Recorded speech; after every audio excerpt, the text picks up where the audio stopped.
Sudah hadir di Pagi-Pagi Ambiar, Ibu angkat dari Amar Zoni, Ibu Titi, dan juga kekasih hati. Masih kekasih hati nggak sih, Dokter Gigi Kamelia? Masih nggak sih? Gimana, masih? Masih. Masih? Oh, masih ya. Oke, mewakili. Tapi saya pengen dengar jawabannya dari Kamelia. Masih pacarnya Amar Zoni? Ya masih. Oke, masih ya. Kok nggak begitu yakin, dokter? Takut. Oh, kenapa takut? Takut ada yang neror-neror lah. Takut ada yang neror. Oke, baik. Kita ke vonis terlebih dahulu ya. Divonis 7 tahun penjara dengan denda 1 miliar rupiah. Tanggapannya dari Kamelia seperti apa? Kecewa banget lah pasti, di luar ekspektasi aku sih.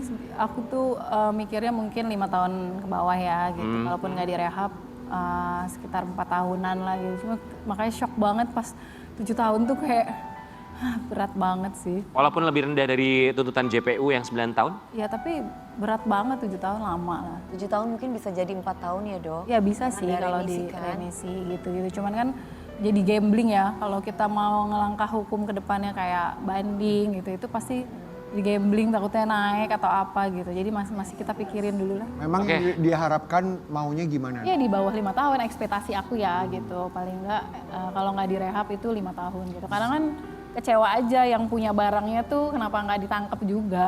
Baik, saat itu Ibu Titi dan Dokter Gigi Kamelia berada di pengadilan ya. Melihat respon Amar Zoni ketika pembacaan vonis, Ibu Titi melihatnya seperti apa? Ya, kelihatan sekali kalau Amar tuh ya kecewa. Karena saya kan juga memang mengajar psikologi juga, jadi saya bisa mengetahui perjalanan selama ini. Gimana Amar itu sudah pada tingkat yang depresi tinggi. Kemudian ada intervensi gitu, dan kita selalu menyesuaikan gitu. Karena ini terlalu berat dan alasan-alasan diberikan oleh hakim itu memang berdasarkan pada saksi jaksa, saksi fakta, dan saksi ahli. Namun ada beberapa yang saya selama ini dari 98 itu selalu mendampingi penyalahgunaan narkotika, juga saya peneliti, akademisi, penggiat narkotika. Saya tahu gitu bahwa bukti melekat itu yang belum diungkap. Bukti melekat itu misalnya saya punya barang nih, ini melekat di saya ini yang belum dilakukan. Itu untuk pengguna atau untuk pengedar? Penyalahguna, saya penyalahguna, bukan pengedar. Kalau pengedar itu udah ranah daripada kepolisian untuk menangkap BNN gitu. Kalau saya penyalahguna, artinya mereka ini adalah korban yang pertama korban, kemudian Amar ini kenapa ke 1, kedua, ketiga sekarang ini, itu kan ada proses di mana pemulihan untuk dia mempunyai fungsi saraf otak supaya bisa produksi kembali. Itu ada namanya proses pemulihan. Nah, proses pemulihan itu melalui apa? Rehabilitasi. Nah, rehabilitasi 1, 2, sampai ketiga, ingkrahnya adalah penyalahgunaan narkotika, tidak dilakukan assessment. Masuklah kasus keempat. Jadi kalau saya mengatakan bahwa kasus keempat ini adalah kasus kesalahan ketiga, karena tidak ada assessment. Baik, Ibu Titi tahan sebentar. Kali ini juga ada satu keinginan dari Dokter Kamelia yang menginginkan agar Amar Zoni ini tidak kembali ke Nusa Kambangan. Nusa Kambangan agar bisa berkomunikasi pastinya. Kita mau lihat dulu yang satu ini.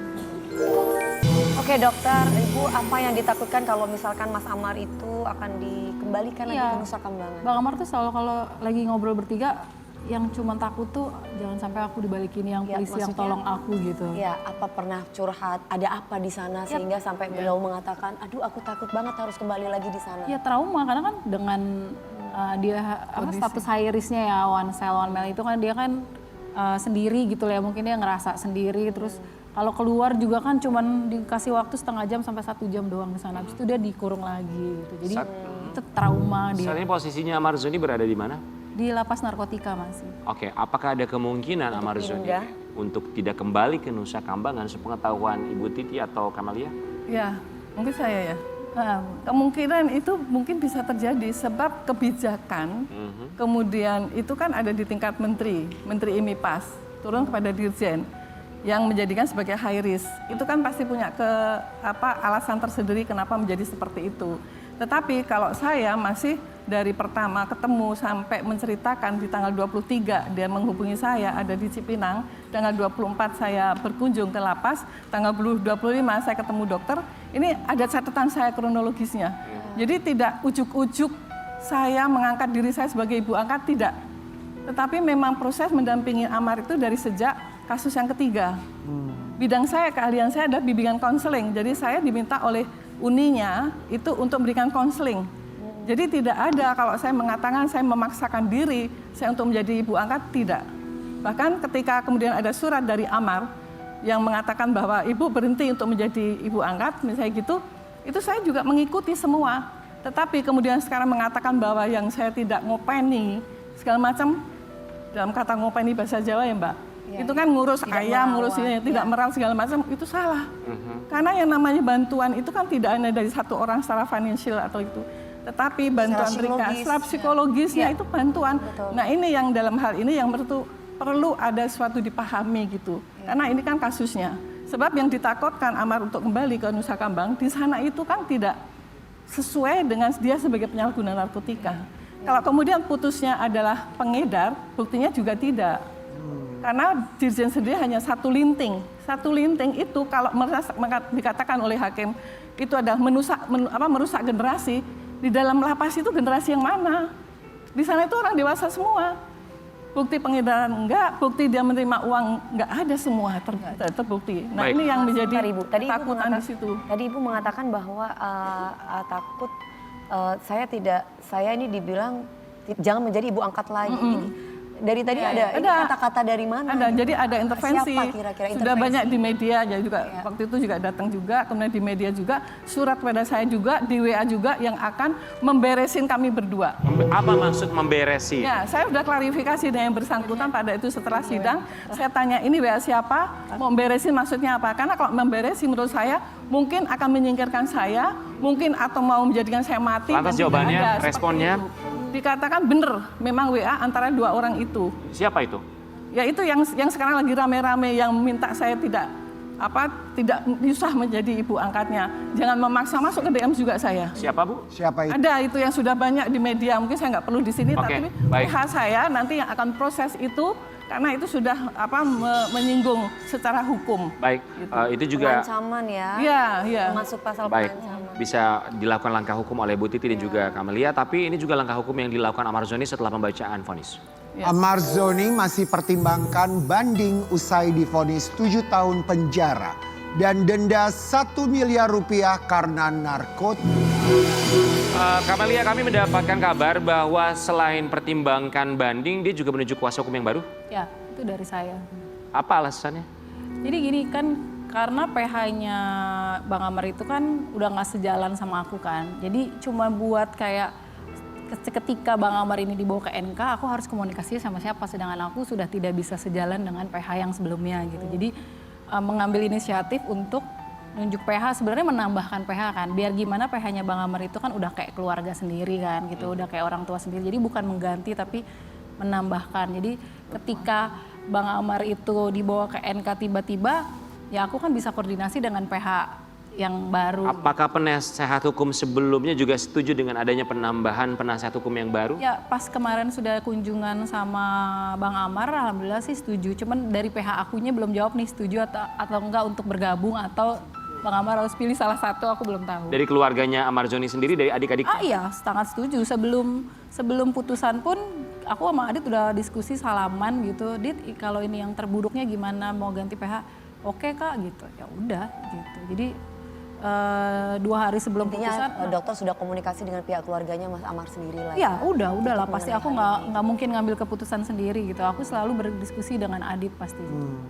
Oke, responnya kemarin sempat ketemu sama Amar Zoni, apakah ada komunikasi setelah pembacaan vonis? Oh iya ada. Apa ada respon yang lama disampaikan secara langsung setelah pembacaan vonis dari Amar Zoni yang disampaikan ke Kamelia? Ya intinya langkah pertama jangan sampai aku dibawa ke NK karena sangat-sangat trauma sekali. Dia selalu minta tolongnya itu, tolong aku yang kalau aku dibawa ke NK tolong aku gitu. Maksudnya, ya jadi gimana aku mau nolong kalau aku dengan PH-nya Bang Amar yang kemarin tuh ada nggak sejalan lah sedikit gitu. Jadi ya udah inisiatifnya untuk menambahkan itu. Jadi biar aku bisa sejalan gitu. Ada ancaman dan juga larangan yang didapatkan oleh Kamelia dan juga Ibu Titi. Ini dia.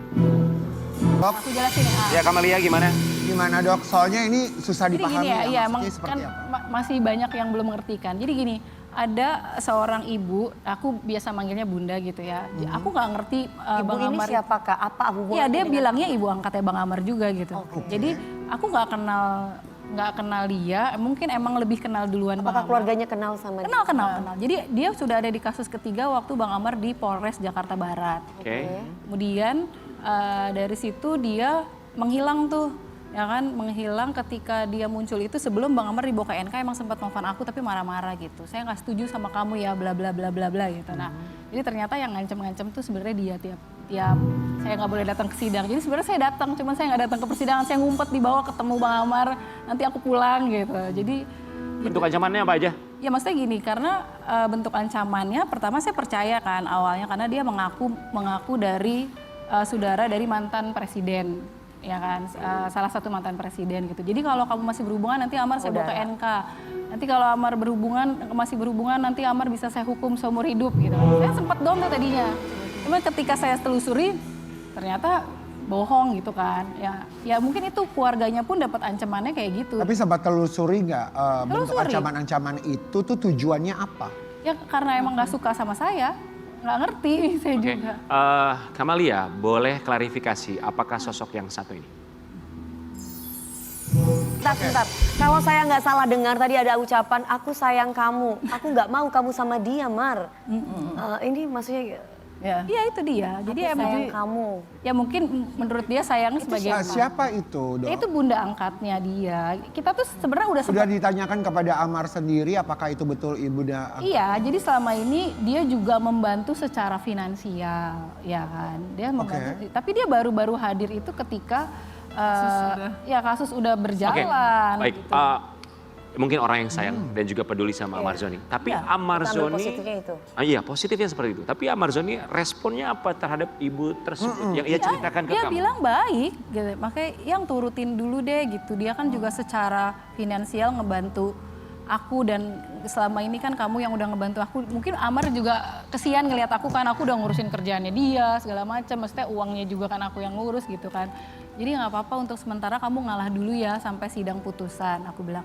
Karena dia ingin membantu katanya bisa amnesti lah atau apalah. Ya udah demi kebaikan nggak kenapa-napa dong, demi Bang Amar emang dia menjanjikan bebas atau hukuman ringan atau apa ya aku mengikuti cara mereka. Oke, setelah putusan dok, akhirnya Ya, bisa dilihat sendiri putusannya ada gimana. komunikasi lagi dengan Bang Amar bahwa gimana Iya ya dong. putusannya? Iya kan dengan Habis putusan sidang itu, habis itu, sidang kami langsung turun dicari bersama. aku gitu. Ya, jadi habis sidang kita berduka, nggak apa-apa. Di situ saya menenangkan Amar untuk menerima yang 7 tahun itu. Nah, tapi setelah ekspresinya kemudian pas ada masuk di situ, tapi waktu sidang itu ibu itu juga ada di lantai itu juga gitu. Sebenarnya gini, misalnya memang itu adalah bunda, ya kan, ibu angkat, kemudian peduli, membantu apapun dalam bentuk financial atau psikologinya atau apanya itu tidak masalah. Dan juga saya juga tidak mengangkat diri sebagai ibu angkatnya, itu tidak masalah. Cuman caranya adanya suatu tekanan, kemudian dokter ditelepon, kemudian merembet kepada saya, kasih tahu tuh si Titi, gitu. Jangan ngaku-ngaku sebagai ibu angkat, itu adalah hal yang sama, adalah kesalahan. Dan kita ini perempuan, seharusnya kita kan bersatu nih, Iya, tujuannya kan tujuannya sama. membantar kan. Bagaimana kita menjadi supporting system sama-sama dengan perempuan untuk kita satu tim. Itu yang tiba-tiba teror begini. Sehingga pada sidang 2 sebelum-sebelumnya itu saya juga nggak hadir, dokter hadir 1 kali, saya tidak hadir juga. Karena saya supaya oke, drama akan ini saya bilang sama Amar, kita ikutin semua. Saya nggak ada hadir gitu. Baik. Oh, jadi ini yang selama ini mengganggu. Ya. Nah itu hadirnya kan setelah 2, 3, 4 sebelumnya gitu. Baik Ibu Titi, tahan sebentar. Kalau ada yang bertanya sebetulnya Kamalia ini sama Amar sekarang seperti apa sih? Kejelasan hubungannya. Beberapa kali kami juga dibuat bingung. Kemarin katanya sempat diminta udahan, kemudian hadir lagi, kembali lagi. Kamalia memperjelas hubungannya. Iya. Drama-drama yang tidak jelas. Iya, kita drama yakin. itu yang selalu bilang kita pura-pura putus dulu ya. Terus sampai Bang Amar tuh disuruh berstatement sama dia untuk putus. Tapi karena Bang Amarnya juga kalau ditanya wartawan, enggak kok kita baik-baik aja. Jadi aku bingung kan, Bang Amar nyuruh aku pura-pura udahan. Tapi kalau dia diwawancara, enggak kok aku sama dokter baik-baik aja. Kan Iya. bingung kan jadinya. Ini kan gitu. niat baik ya kamu membantu dia. Karena memang ada perasaan juga. Pun barangkali, Sama-sama punya niat baik. betul, Bunda itu juga punya niat. Emang nggak jadi satu gitu loh. Betul. Benar sih? Apapun itu ya masih ada proses hukum yang akan dijalani Iya, karena Pasti. banding akan diambil oleh Amarzoni? Enggak, belum tahu karena kita Belum masih tahu. mau diskusi dulu. Masih belum tahu ya, masih mau diskusi. Kita akan terus pantau seperti apa, tapi terima kasih banyak sudah hadir di pagi-pagi. Kita kembali saat lagi. Ya. Lelah jika di